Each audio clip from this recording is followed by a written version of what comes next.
Hello dears. आज हम करने जा रहे हैं थ्योरीज ऑफ इकोनॉमिक डेवलपमेंट का पार्ट 3। इस वीडियो में हम कार्ल मार्क्स की थ्योरी के बारे में पढ़ेंगे। कार्ल मार्क्स सोशल रिफॉर्मर थे, इकोनॉमिस्ट थे और फिलोसोफर थे। उन्हें फादर ऑफ साइंटिफिक सोशलिज्म के नाम से भी जाना जाता है। उनकी थ्योरी मेन सोशलिज्म पर ही बेस्ड है। वो एक सोसाइटी को, सोशलिज्म सोसाइटी को देखना चाहते थे। According to him there are 5 stages of economic development. Karl Marx ने सोसाइटी के इकोनॉमिक डेवलपमेंट को 5 पार्ट्स में डिवाइड किया है, 5 स्टेजेस में डिवाइड किया है कि एक सोसाइटी कैसे डेवलप होती है। पहले वो फर्स्ट स्टेज पर आती है, फिर सेकंड पर आती है। तो इस तरह से उन्होंने अपनी थ्योरी में 5 स्टेजेस बताई हैं। इस वीडियो में हम आगे इन स्टेजेस के बारे में जानेंगे। कार्ल मार्क्स ने एक बुक लिखी थी, बहुत ही फेमस हुई उनकी बुक डास कैपिटल, और इस बुक को बाइबल ऑफ सोशलिज्म के नाम से भी जाना जाता है। ये बुक पब्लिश हुई थी 1867 में। उन्होंने अपनी इस बुक में डिस्क्राइब किया था थ्योरी ऑफ कैपिटलिज्म सिस्टम, इसका डायनामिज्म कि कैसी चेंज होती है, and it's tendencies toward self destruction, और कैसे इस सोसाइटी का, कैपिटलिस्ट सोसाइटी का सिस्टम का डिस्ट्रक्शन होता है। कुछ अजम्पशंस भी हैं इस थ्योरी की। पहले हम अजम्पशंस के बारे में पढ़ लेते हैं। There are 2 principal class in the society, bourgeoisie यानी कि कैपिटलिस्ट और प्रोलिटेरिएट यानी कि वर्कर। तो कार्ल मार्क्स ने कहा है कि यहाँ पर 2 वर्ग हैं समाज में। एक तो जो पूंजीपति वर्ग होता है, कैपिटलिस्ट लोग हैं जिनके पास बहुत पैसा होता है। एक होते हैं वर्कर जो काम करते हैं, प्रोडक्शन करते हैं। Wages of the workers are determined at subsistence level of living। Subsistence level of living का मतलब क्या है? वर्कर्स को इतनी ही वेजेस दी जाती है जिनसे कि उनका घर का गुजारा चल सके, उनकी लाइफ चल सके। Labour is the main source of value generation, मतलब कि लेबर के काम करने से ही वैल्यू जनरेट होती है। लेबर ही क्या है? एक एक्टिव सोर्स है। Factor of production are owned by capitalist, और लेबर होमोजीनियस है और परफेक्टली मोबाइल है, इधर उधर जा सकते हैं, अपना काम ढूंढ सकते हैं। तो देखते हैं, हम स्टेजेस के बारे में पढ़ते हैं। तो सबसे फर्स्ट स्टेज है इकोनॉमिक डेवलपमेंट की, वो है primitive communal stage. Primitive communal stage first stage है। इस स्टेज में क्या है कि लोग ग्रुप्स में रहते हैं, कॉमन उनके पास लैंड है, कॉमन टूल्स हैं और सभी रिसोर्सेज को वो कॉमन यूज़ करते हैं। कार्ल मार्क्स कहते हैं कि सबसे पहले क्या, लोग जंगलों में रह रहे हैं। इस स्टेज में लोग जंगलों में रह रहे हैं, वो मेन फॉरेस्ट्री पर ही बेस्ड है, वहीं से अपना खाना भोजन सोर्सेज इकट्ठा कर रहे हैं। सभी में एक इक्वलिटी है सोसाइटी में, कोई बड़ा नहीं है, कोई छोटा नहीं है, कोई अमीर गरीब नहीं है। सभी प्रोडक्ट्स को वो इक्वली शेयर करते हैं। डिफरेंट उनका ऑक्यूपेशन है और बार्टर सिस्टम है, मोनेटरी सिस्टम नहीं है, बार्टर सिस्टम है। वस्तु के बदले में वस्तु का आदान प्रदान किया जाता है। With social division of labour the clan begin to break in the families and development of a private property. तो धीरे धीरे क्या हुआ कि फैमिलीज बनने लग गई और प्राइवेट प्रॉपर्टी का डेवलपमेंट हुआ, जिससे कि नेक्स्ट स्टेज पर सोसाइटी आने लगी। तो प्रीमिटिव स्टेज का जैसे ये दिखाया गया है, लोग जंगलों में रह रहे हैं, झुग्गी झोपड़ी में रह रहे हैं, खाना बना रहे हैं, सभी इक्वल है, ना कोई बड़ा छोटा है, ना कोई अमीर गरीब है। तो ये क्या फर्स्ट स्टेज है, primitive communism stage. Second stage आती है स्लेव स्टेज। तो अब कार्ल मार्क्स कहते हैं प्रीमिटिव स्टेज में से कुछ लोग निकल कर आए, ऐसे लोग जिन्होंने दूसरे लोगों को अपना गुलाम बनाना शुरू कर दिया। तो यहाँ पर स्लेवरी सिस्टम का प्रचलन हुआ। जो लैंड ओनर थे वो अपने स्लेव्स को गुलाम बनाने लग गए और उनका एक्सप्लॉयटेशन उन्होंने करना शुरू कर दिया। जो लैंडलॉर्ड थे वो, उनके पास ज़्यादा धन दौलत थी। तो इसके बाद क्या कन्फ्लिक्ट स्टार्ट हो गया between mode of production and relation of production. तो इनके कन्फ्लिक्ट, जब एक स्टेज पे कन्फ्लिक्ट राइज हो जाता है किसी भी 2 वर्गों के बीच में, तो नेक्स्ट स्टेज आ जाती है। तो पहले थी प्रीमिटिव स्टेज, फिर दूसरी क्या आई, स्लेवरी स्टेज। देखिए स्लेवरी स्टेज में से दिखाया गया है कैसे जो पूंजीपति वर्ग है गरीब लोगों का शोषण कर रहे हैं, उनको मार रहे हैं, मार पीट कर उनसे काम ले रहे हैं, फ्री में काम ले रहे हैं। नेक्स्ट स्टेज आते हैं फेडरल स्टेज। फेडरलिज्म स्टेज भी हम इसमें कह सकते हैं। इसमें क्या, किंग्स एंड लॉर्ड्स, राजा महाराजा आ जाते हैं, लैंड ओनर्स हैं, वो लैंड को कंट्रोल करते हैं, जो लैंड ओनर्स हैं, सर्फ्स का जो उनके अंडर गुलाम है उनका एक्सप्लॉयटेशन करते हैं। सर्फ वर्क लाइक स्लेव्स, मतलब नौकरों के गुलामों की तरह काम करते हैं जो किसान हैं। Unlike slave society the peasants can own A small portion of land. लेकिन यहाँ पर एक चीज़ और ऐड हो गई, वैसे तो फ्यूडल स्टेज स्लेवरी स्टेज की तरह ही है, लेकिन जो इस स्टेज की क्या खास बात है, जो पीजेंट्स हैं उनके पास स्मॉल पोर्शन ऑफ लैंड है, वो अपनी ज़मीन एक्वायर कर सकते हैं लेकिन बहुत कम हिस्सा होता है, लेकिन उन्हें अपनी प्रोडक्शन का कुछ पार्ट लैंडलॉर्ड्स को देना पड़ता है। जैसे हम सुनते हैं कि राजा महाराजा होते थे, वो ज़मीन पर कर लगाते थे, टैक्स लगाते थे, तो सभी किसानों को अपनी जितनी प्रोडक्शन होती है उसमें से फसल का कुछ हिस्सा लैंडलॉर्ड्स को, किंग्स को देना पड़ता था। फिर व्यापारी वर्ग आया। व्यापारी वर्ग मतलब कि फिर क्या हुआ, व्यापारी वर्ग, कैपिटलिस्ट और फील्ड क्लास है, इनके बीच में कन्फ्लिक्ट होना शुरू हो गया, जिससे कि नेक्स्ट स्टेज का डेवलपमेंट हुआ।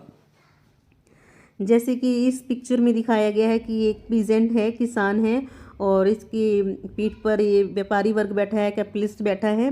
तो इन दोनों का बाहर वो डोरा है, मतलब कि अपनी जो भी इसकी कमाई होती है इसके पास बहुत कम रहती है, इसे औरों को देना पड़ता है।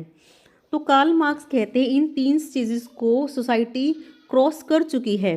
प्रीमिटिव स्टेज, हमारी slavery stage and feudalism stage, इन तीनों स्टेजेस से समाज निकल चुका है। अब जो सोसाइटी है वो हमारी कौन सी सोसाइटी है, कैपिटलिस्ट सोसाइटी है। अब सोसाइटी कैपिटलिस्ट स्टेज पर पहुंच चुका है। कैपिटलिस्ट स्टेज कौन सी होती है, as you know already, entire economy क्या है, guided by market forces. Market forces कौन सी, हमारा डिमांड एंड सप्लाई। लोगों का मेन जो मोटिव प्रॉफिट कमाना ही होता है। जो पैसा है वो पूंजीपति वर्ग है, जो बड़े बड़े लोग हैं उनके हाथों में है। स्टेज को कैपिटलिस्ट ही डोमिनेट करते हैं। Capital ounce the means of production for individual profit. Worker is free, वो कहीं भी आ जा सकते हैं, काम कर सकते हैं। मोनोपोलिस्टिक कंपटीशन है। कैपिटल इज तो स्ट्रगल होता है, स्ट्रगल है यहाँ पर कैपिटलिज्म में और जो वर्कर क्लास है उनमें। तो अब जैसे कि दिखाया गया है इस पिक्चर में, होमलेस पीपल है और यहाँ पर है पीपल लेस होम, मतलब कि ऐसे लोग हैं जो वर्कर क्लास है, लेबर क्लास है, जिनके पास घर नहीं है। दूसरी साइड है जो कैपिटलिस्ट लोग हैं, उनके पास घर बहुत सारा है, पैसा बहुत है, लेकिन ये संख्या में कम है, क्योंकि जो ज़्यादा पैसा हो रहा है वो कुछ लोगों के हाथों में इकट्ठा हो रहा है।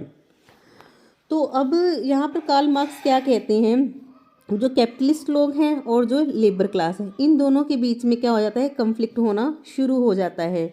और एक टाइम ऐसा आता है जब ये लेबर क्लास है इनकी बिल्कुल अंगेस्ट हो जाती है, इनकी प्रोटेस्ट करना शुरू कर देते हैं। तो धीरे धीरे इस सोसाइटी का, कैपिटलिस्ट सोसाइटी का अंत हो जाएगा, ये सोसाइटी ख़त्म हो जाएगी। तो एक नई सोसाइटी का जन्म होगा। तो वो सोसाइटी कौन सी है, हमारी सोशलिज्म सोसाइटी। तो एक दिन हमारी सोसाइटी सोशलिस्ट स्टेज पर पहुंच जाएगी। कार्ल मार्क्स ऐसी सोसाइटी चाहते हैं। तो सोशलिज्म सोसाइटी कैसी है, यहाँ पर हमारी लेबर क्लास क्या कर देगी, कैपिटलिस्ट को ओवरथ्रो कर देगी, मतलब कंट्रोल मींस ऑफ प्रोडक्शन, कोई कंट्रोल नहीं करेगा मींस ऑफ प्रोडक्शन को।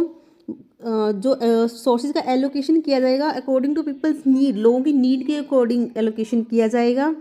Eventually the state disappear and democratic councils workers run the society, और डेमोक्रेटिक लोकतंत्र होगा, यानी कि there is no class struggle, कोई एक्सप्लॉइटर नहीं होगा और कोई किसी को एक्सप्लॉइट नहीं करेगा, किसी का एक्सप्लॉइटेशन नहीं होगा। The reward of the every person is determined on the principle of each according to his ability and each according to his needs. सभी को रिवार्ड उसकी नीड्स के और उसकी एबिलिटी के अकॉर्डिंग दिया जाएगा। तो ये सोशलिज्म स्टेज आएगी, धीरे धीरे कैपिटलिस्ट स्टेज का अंत हो जाएगा। तो इस तरह से कार्ल मार्क्स ने पूरी सोसाइटी के डेवलपमेंट को 5 पार्ट्स में डिवाइड किया है। Process of economic development, Karl Marx ने इसे 2 पार्ट्स में कैटेगराइज किया है। सबसे पहले है ग्रोथ ऑफ कैपिटलिज्म, नेक्स्ट है डिस्ट्रक्शन ऑफ कैपिटलिज्म। तो कार्ल मार्क्स ने दिखाया है कि ग्रोथ और डिस्ट्रक्शन किस तरह से होता है कैपिटलिज्म सोसाइटी का। सबसे पहले ग्रोथ, देखिए ग्रोथ ग्रोथ कैसी होती है? कैपिटलिज्म कहते हैं जो कैपिटलिस्ट सोसाइटी है वो ज़्यादा से ज़्यादा कैपिटल एक्यूमुलेशन करते हैं, सेविंग करते हैं, पैसा इकट्ठा करते हैं। सी स्टैंड फॉर कैपिटल एक्यूमुलेशन। तो वो उस पैसे को इन्वेस्ट करते हैं। इन्वेस्ट करने से जीएनपी इंक्रीज होता है। जीएनपी ग्रॉस नेशनल प्रोडक्ट, मतलब हमारी नेशनल इनकम बढ़ती है। तो GNP is equal to C plus V plus S. तो यह कैपिटलिज्म सोसाइटी में माना गया है कि पैसा कुछ ही लोगों के हाथों में होता है। तो वो पैसा जीएनपी किसके इक्वल है? C plus V plus S. Here C stands for constant capital, fixed capital जिसकी फिक्स्ड कॉस्ट होती है, जैसे कि मशीन्स हैं, टूल्स हैं, इक्विपमेंट्स हैं। उसके बाद V stands for variable capital, वो लेबर ही है। उसके बाद है एस। एस क्या है? Surplus value. तो मेन इसकी थ्योरी में सरप्लस वैल्यू है। सरप्लस वैल्यू क्या है? देखिए सरप्लस वैल्यू क्या है? The capacity the capitalists pay less wages than their productivity.